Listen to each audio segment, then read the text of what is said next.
Pois é, pessoal, a bancada do boi, da bala e da Bíblia ataca de novo. E com crueldade. Foi daquela história das saidinhas lá, que eles nem debatem direito, eles não querem saber da parte dos direitos humanos, eles só querem saber da ideologia, se vai gerar votos, se vai gerar likes nas redes sociais. E especialmente a bancada da Bíblia, chamada de bancada evangélica, é que deveria ter mais um olhar para o humano, mas eles buscam poder, eles buscam dinheiro, eles não querem aceitar o que Cristo disse sobre as bem-aventuranças, sobre a humildade, sobre amar o próximo, sobre toda aquela generosidade que o Cristo tinha. Por isso eles não veem o Cristo como Messias, eles veem como um símbolo de poder, como Roma o transformou. E agora as mulheres, mais uma vez, na mira deles, vítimas deles, a maioria crianças no Brasil, que são estupradas aí por padrastos ou por os próprios pais e que se tornam mães ainda cedo, que eles não querem nem saber como essa criança vai criar outra criança. E mesmo mulheres adultas que são aí abusadas por ex-maridos, por pessoas aí na maioria das vezes nas periferias, mas acontece também na elite. Tem casos na elite. Inclusive o Lira, que foi quem deu urgência a esse projeto, foi muito acusado pela ex-mulher, inclusive desses atos aí. Se você procurar, você vai ver o tanto de denúncia que a ex-mulher, que ele conseguiu calar, porque é poderoso e hoje em dia ele tem muita influência no judiciário, ele conseguiu calá-la. Mas a história dele todo mundo conhece.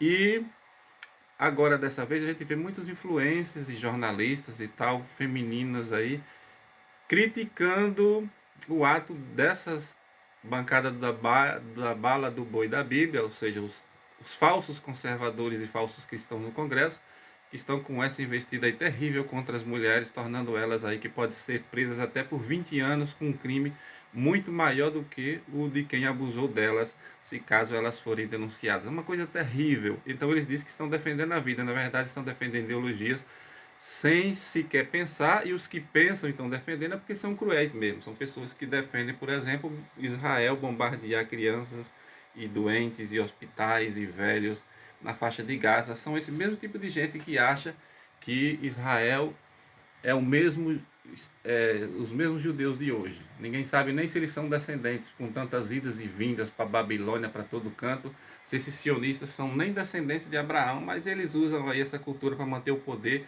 é a tal teologia do domínio, que os evangélicos hoje, com a teologia da prosperidade ficando batida, estão indo para essa teologia do domínio. Por isso eu ando com a bandeira de Israel nas costas, sem nem saber que a estrela de Davi é um símbolo místico, mágico e pagão de outras religiões, que ninguém sabe como inventaram de dizer que era estrela de Davi, que não é estrela de Davi, ali é um hexagrama, uma estrela de 6 pontos. Mas a questão das crianças, por exemplo, eles estão defendendo a vida, né? Se uma dessas crianças ter um bebê aí, filho de um estuprador, e quando ele estiver no mundo aí, e ele começar a cometer delitos, eles querem que a polícia passe a bala. É assim que eles são os defensores da vida. Por ideologia, eles querem que tenham a luz, dão razão ao abusador. Mas se a criança depois de nascer, ou a própria mãe não puder cuidar e for furtar alguma coisa para alimentar aquele filho, é para jogar no presídio e é para matar. É isso, esses são os falsos cristãos defensores da vida, os falsos conservadores. E o tal Sóstenes que pediu urgência é pastor, é líder da bancada evangélica, é o cara que diz que está defendendo a família. Mas é a família dele, os interesses dele e as ideologias dele, porque uma criança que tem um filho cedo, que foi abusada, que família, que estrutura familiar ela vai ter? Quem vai sustentar ela? E se ela cometer algum delito, aí é para a polícia sentar o cacetete e prender ou fazer até coisa pior. É uma vergonha. Mas o que eu quero ponderar aqui é o seguinte, que eu vejo muitas mulheres jornalistas, influencers, todos criticando o Lira. E aí eu quero fazer aqui 2 pontos. Quantas mulheres nós temos no Congresso? Lá, trabalhando no Congresso em prol de defender as mulheres? Muito poucas. Porque as mulheres, que são maioria, na maioria dos municípios não elegem prefeitas mulheres, vereadoras mulheres, não elegem deputadas nas assembleias. Por quê? Porque a maioria das mulheres no Brasil são machistas. A gente via nas passeatas do Bolsonaro aí, nessas marchas aí para Jesus, a maioria de mulheres com camisa verde e amarela elogiando o Bolsonaro, que é machista. Então, se queixa lá do Congresso, o Congresso é um reflexo da sociedade. Então, as mulheres, quem combate o feminismo hoje no Brasil são as mulheres machistas, é quem mais combate, mais até do que os homens. A gente vê batendo boca no Congresso lá, deputadas bolsonaristas atacando as deputadas de esquerda, elas são quem mais ataca. Então, por que a esquerda não se organiza para eleger mais governadoras, mais deputadas e mais figuras femininas nas câmaras de vereadores, nas prefeituras e tudo mais? Se o Lira está lá, que teve milhares de votos, a maioria, talvez pode até ter sido a maioria dos votos deles de mulheres no estado dele. Né? Inclusive, muitas mulheres votaram na eleição dele para eleger ele na Câmara por 2 vezes. Então, tem que ser um debate mais profundo, não basta apenas criticar o Lira. E por falar em Lira, o Lula e o PT, que teve o maior trabalho para derrotar o bolsonarismo, foi lá e apoiou o Lira. Caiu naquela conversinha dos comentaristas de TV, da Globo News, da CNN, que não podia ir contra o Lira, e foi lá e apoiou o Lira e já está fechando acordo para eleger o sucessor do Lira. Ou seja, o PT é também um traidor dos eleitores e do povo brasileiro. Não adianta aquela lorota de dizer assim, ah, mas os petistas na Câmara... Não. Muitas votações cruéis, a gente vê os petistas lá no Congresso indo com o Lira, de mão dadas com o Lira e contra o país, inclusive líderes do PT. E no Senado também. Se o Pacheco está lá, foi eleito pelo... Teve muito voto de esquerda e teve muito voto de mulher. Então não pode se queixar, não. E a gente vê o Jacques Wagner, que é os senadores da Bahia geralmente são mais contra o povo do que a favor do povo. Eles têm aquela lorota de dizer que são de esquerda, Otto Alencar, o Coronel e o Jacques Wagner, mas eles são mais a favor, lá quando eles chegam lá, eles viram de direita. A gente vê aí o Jacques Wagner, porque ele é queridinho no Senado, pelo centro, por os deputados e senadores do PL, porque lá ele é direitista. Ele só é esquerdista na campanha. É só você ver os números da Bahia e você ver o que ele fala sobre a violência policial. Ou seja, nada. Ele não critica a regulação, ele não critica nada. Ele está lá de boa, no ar-condicionado, é o líder, ele se sente o todo poderoso da Bahia, ele não está nem aí para os problemas da Bahia.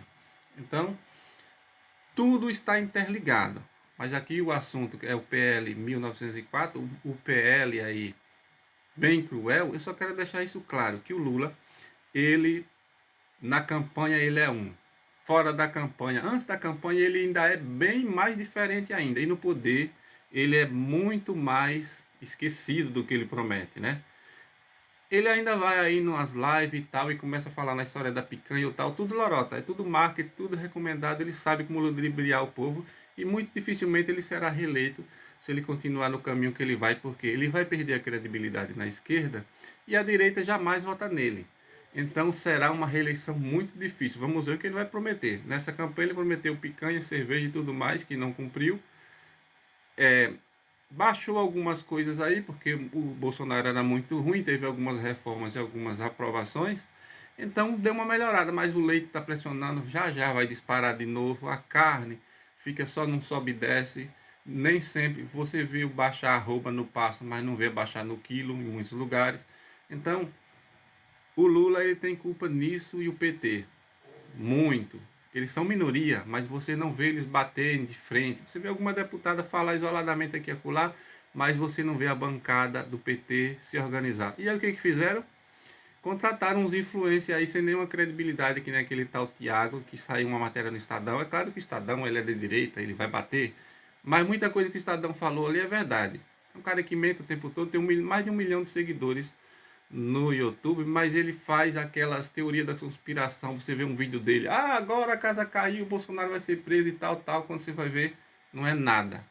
É só vento, mas é só para bolha, contratando o influência para falar só para bolha. E por isso que o PT não melhora a aprovação do Lula, não melhora a popularidade e não combate as maldades das bancadas do centro e da direita e os bolsonaristas que tem lá, porque eles simplesmente cruzam os braços, eles querem poder, querem cargo estatal, eles querem se aparecer. Uma meia dúzia de petistas lá, Paulo Pimentas e outros, que estão interessados neles, no poder deles. Então, essas crueldades que acontecem na Câmara é culpa também da esquerda, porque são esquerda na campanha, mas quando chega lá, eles querem saber deles, eles não querem ir para o embate.